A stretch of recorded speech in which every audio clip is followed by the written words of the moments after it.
Hello, welcome to Poetry Changes Lives, my book where poetry meets history and a thought for the day. It's a great book to dip into, you know. You can get it at bookshops, you can get it on Amazon, and it's on special offer at the moment on Amazon. Quite a bargain, I think £10.50 or £10.50, something like that. Anyway, on this day in 1314, a terrible death happened. The Grand Master of the Knights Templar, Jacques de Molay, a very fine, noble man, was burnt to death at the stake in Paris, France. The reason why this basically noble, gentle, 72-year-old knight was so horribly put to death was that King Philip IV of France wanted to weaken the Knights Templar and take for himself their enormous treasury.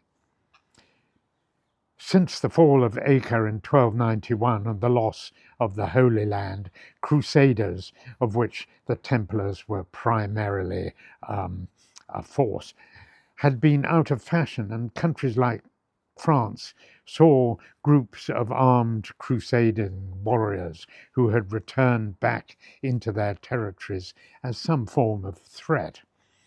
The Templars had been confident that the Pope would protect them from the trumped-up charges put about by the king. After all, they had gone crusading at the behest of the Pope at the time.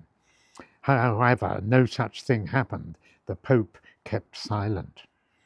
Although some of the knights confessed to heresies under torture and were spared, Jacques de Molay, the Grand Master, and quite a few others were sentenced to death.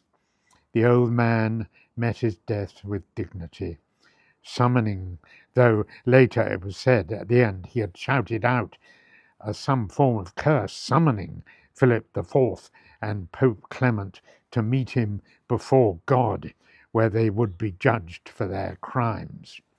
Well, as it turned out, both men, Philip IV and the Pope, died within a year of de Molay, so it seemed the old man's curse had worked. I wonder what sort of a meeting that was in heaven.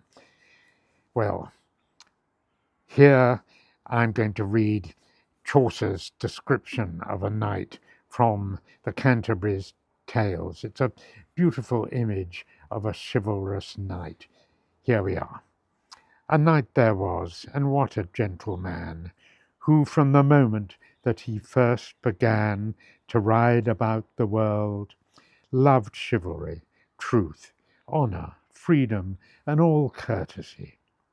Full worthy was he in his sovereign's war, and therein had he ridden no man more, as well in Christendom as in heathenness, and honoured everywhere for his worthiness. He was a truly perfect, noble knight. What a brilliant image that is of a fine, chivalrous knight. Something I'd love to aspire to be.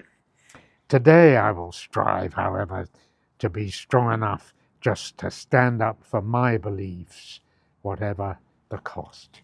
Thank you for listening.